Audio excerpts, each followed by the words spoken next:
If you grew up in the 90s or the early 2000s, you probably remember how easy it was to sneak out of your house as a kid. You'd plan some night out during the day at school lunch, whip out your flip phone a few hours later to make sure the mission was still on, then quietly tiptoe down the stairs and slither out the front door, careful not to disrupt your parents' sleep. Those secret missions were some of the best of my childhood, but can you imagine trying to pull off that maneuver as a kid today? If your house has a Ring doorbell, you'd have to contort your body through a window or somehow get access to the camera and temporarily disable it. If you brought your phone with you, your parents might have access to your location at all times. So that got me thinking, are kids even allowed to be kids anymore? Recent studies suggest that in the 1950s, kids roamed up to 2 miles from home alone. But today, many children can't leave their house or yard without permission at all. Why have parents become increasingly concerned with the whereabouts of their children? How has that concern evolved into constant monitoring? And what are the consequences of a world where every child is heavily watched? Let's try to explore those questions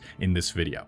The study I just mentioned comes from a 2015 paper at the University of Sheffield. In the study, the grandparents recalled traveling up to 3 kilometers, nearly 2 miles, from home without adult supervision in the 1950s. A few decades later, the parents' unsupervised range shrank to about 500 meters, mostly to parks, playgrounds, and friends' homes. But the latest generation, a 6-year-old girl and a 10-year-old boy, could not go anywhere without permission, even to a friend's house next door. Now, to be clear, this particular study only examined 2 families, so we can't treat it as definitive proof of a broader trend, but it does provide an interesting starting point for thinking about how childhood independence has changed across generations. In the paper, researchers repeatedly use a term called home range. The name is pretty self-explanatory. It refers to the distance from home that children are allowed to travel independently in their outdoor environment. And while that particular study only looked at 2 families, the broader trend can be seen across many datasets as well. Across several Western countries, researchers have found that children today have dramatically smaller home ranges than previous generations. A study from the University of Westminster found that in 1971, 86% of children walked to school alone. Today, that number has fallen to around 25%. Additionally, the age at which children are allowed outside alone has increased. A 2020 study titled Children's Play and Independent Mobility found that parents reported being allowed outside alone at around age 9, while the current generation of primary school children often isn't given that same independence until nearly age 11. In other words, the distance that kids are allowed to roam freely has steadily shrunk over the past 70 years. Your initial intuition might lead you to believe that this is justified by facts, because the world has gotten increasingly more dangerous for kids since then. But here's where things get a little strange. During the exact same period that children became more restricted, the world in many ways actually became safer. For example, violent crime in the United States peaked in the early 1990s. Since then, it's fallen by nearly 50%, according to analyses of FBI data in organizations like Pew Research. Even the nightmare scenario that dominates news headlines, stranger abductions, is much more rare than people think. According to data compiled by the National Center for Missing and Exploited Children in the U.S. Department of Justice, non-family abductions account for less than 1% of missing child cases. In the United States, only around 100 children per year are abducted by strangers, out of a population of more than 70 million children. That we know of, at least. And yet, despite these improvements in safety, children today experience far less independence than those of previous generations. So the question is, if the world has become statistically safer for children, why has childhood itself become more restricted? Well, in order to understand that, we have to look beyond crime statistics and examine something far more powerful: how our perception of danger has changed. This might sound like a crazy concept, but there was once a time where most people encountered tragedy and crime in limited quantities. Before cable news and the internet, people's only access to danger was either first-hand experience, local gossip, the evening news, or the morning newspaper. But once 24-hour news took over, violent and emotionally charged events became a constant stream. Pew found that more Americans get local news about crime than any other topic except weather, and those who often consume local crime news are more likely to be concerned about crime in their community affecting them or their family. Adding to this, Pew also found that in 23 of 27 Gallup surveys since 1993, at least 60% of Americans said crime had increased from the year before, even though violent crime had fallen sharply over that broader period. This cultivates what sociologists refer to as mean world theory. It's a very simple concept, and it's something I've discussed in previous videos with different vocabulary. Mean World Theory states that when people consume a lot of violence-heavy media, they begin to see the world as more dangerous and brutal than it really is. Psychologists describe a similar concept known as the availability heuristic, a mental shortcut where people judge how likely something is based on how easily examples come to mind. Put simply, if the stories we hear most often involve murder, abduction, and tragedy, those events start to feel much more common than they actually are. Another huge cultural shift that reinforced this change in the 80s and 90s was the stranger danger era. On July 27, 1981, a 6-year-old boy named Adam Walsh accompanied his mother to a Sears store in Hollywood, Florida. Adam wandered away and began playing near a video game display alongside a group of older boys. A security guard mistakenly assumed he was part of the group and told them all to leave the store.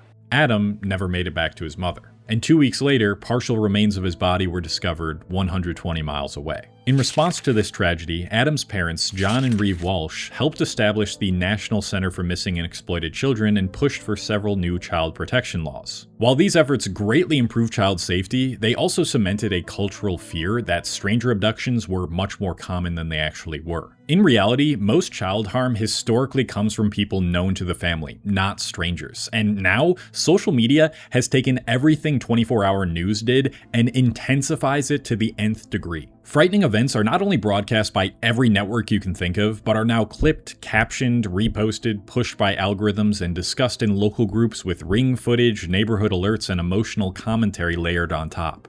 And it's not even just real incidents driving these fears anymore. Social media is increasingly flooded with sensationalized or AI-generated crime videos that go around community groups and older Facebook networks where distinguishing between real and fabricated footage can be extremely difficult, at least for the old heads that are in those groups. There's also this sort of social media platform that I don't know if you've heard of. It's called Nextdoor, which allows you to get local news and alerts in your neighborhood. I'd imagine the company created this in good faith, but a University of Colorado Boulder study found that frequent use of Nextdoor was associated with heightened concern about crime despite broader declines in violent crime. It's also common to see repeated posts about suspicious behavior and minor incidents that distort users' sense of neighborhood danger. So the issue is not that parents suddenly stopped caring about independence. It's that the modern information environment trained them to see danger everywhere. And once danger feels omnipresent, then constant supervision feels like a necessity, a responsibility. There is, however, one important exception to this trend, which is school shootings. While most forms of violent crime have declined over the past several decades, school shootings have increased in recent years. Because these tragedies receive an enormous amount of national attention, it's completely understandable why some parents would be really anxious to send out their kids into the world alone. And when a culture begins to see danger everywhere, they naturally begin to search for ways to control it. In previous generations, that control was limited. Parents could set rules, but they couldn't see where their kids were at every moment. But today, that limitation no longer exists. There are loads of ways parents can see where and what their kid is doing at all times. One survey found that around 45% of parents now use location tracking apps to monitor their children, using tools like Life360, Find My, and Google Family Link. Another study found that about half of teenagers report their parents digitally tracking their location, and it does not stop there. According to a digital parenting survey from Verizon, 58% of parents check their teens' phone activity, while nearly half use parental control software to monitor what their children are doing online. In some cases, this level of monitoring even extends into adulthood. A survey of parents with children leaving for university found that 67% still track their child's location even after they move out for college. So childhood, a period of your life where you're supposed to get those initial glimpses of independence through getting into trouble with your friends and doing more stuff alone, has become one of the most monitored periods of human life, and the consequences of this cannot be overstated. Firstly, only 1 in 4 kids today play outside regularly on the street, compared to 71% of the baby boomer generation. I'd imagine this is partly the children's choice because more of us just spend way more time inside and online, but another huge part of it is definitely these parents that are overly fearful about their child getting hurt. Why does this matter so much? Because pediatricians and other experts who study children unanimously agree that risky play with other children in real life is essential to childhood development and maturation. When you're a kid on, let's say, a playground and you're assessing the risk of going on the monkey bars and you see others give it a shot, you start learning how to evaluate danger for yourself. Maybe someone slips and falls. Maybe someone makes it across with ease. Either way, your brain begins collecting real-world information about what you're capable of and what might be too much. These small moments might seem insignificant, but they are how children slowly build confidence, resilience, and decision-making skills. Research professor of psychology and neuroscience Peter Gray is one of the best speakers on this subject. In his interview with the Washington Post, he discusses the importance of unstructured, independent play and how it impacts anxiety and depression. He says that over the past decade, children have become less and less free to do the things that make them happy and build the kind of character traits of confidence, of internal locus of control, of agency that allow them to feel like the world is not too scary because I can handle what life throws at me. And this decrease in freedom has coincided with a huge increase in anxiety, depression, and most tragically, unalive rates among school-age children and teens. Now, I highly doubt that the issues we're seeing of anxiety, depression, and these unalive rates going up in children can solely be explained by more of them not going outside or doing risky stuff with other children, but you can't argue that it doesn't play a massive part in it. As Gray states, from an evolutionary perspective, the whole purpose of childhood is to provide the time and opportunity for children to develop the character traits, the confidence, the ability to be independent. But to develop those abilities, they need experience with being independent. Children like to do things on their own. That's instinctive, but it's almost being driven out of them these days as we do more and more for them and allow them to do less and less. There's this view that children develop fast when they're carefully guided and taught by adults, and that what children do on their own is sort of a waste of time. But that is not how children have developed in the past. They develop primarily from interacting with other kids and learning from experience. The solutions he proposes to combat this crisis of independence in children align quite closely with my own, and they're what I would suggest any concerned parent watching this to do. Let children handle some of their own difficulties. Don't come to their rescue immediately. Make them an important part of a household. Kids want to help, and when they do, the task almost takes longer to achieve, and we're often reluctant to really let them get involved. But let them help, encourage them to help, maybe even require them to help now and then. Let them do things that are slightly risky. We say stuff like, get off that fence, you're gonna fall. Well, how far are they gonna fall? It's not probably gonna be anything that's gonna break a bone. And when they go out alone with their friends at night, the worst that's probably gonna happen is that they're gonna have to run from the cops because they got caught smoking weed in the park. I'm speaking from experience here. This guy used to smoke weed. Let them go out and explore. Encourage them to explore alone. Let kids be kids. Otherwise, we're just creating an entire generation of overly paranoid adults who have difficulty socializing, relating to anybody, taking weighted risks, and being self-reliant in their duties. Let me know your thoughts about this one in the comments. If you enjoyed this video, you might like my video about why Gen Z friendships feel hollow these days. If you can relate to that, I don't know if you can. I hope you can't, but if you can, maybe that'll explain some things and it'll help you.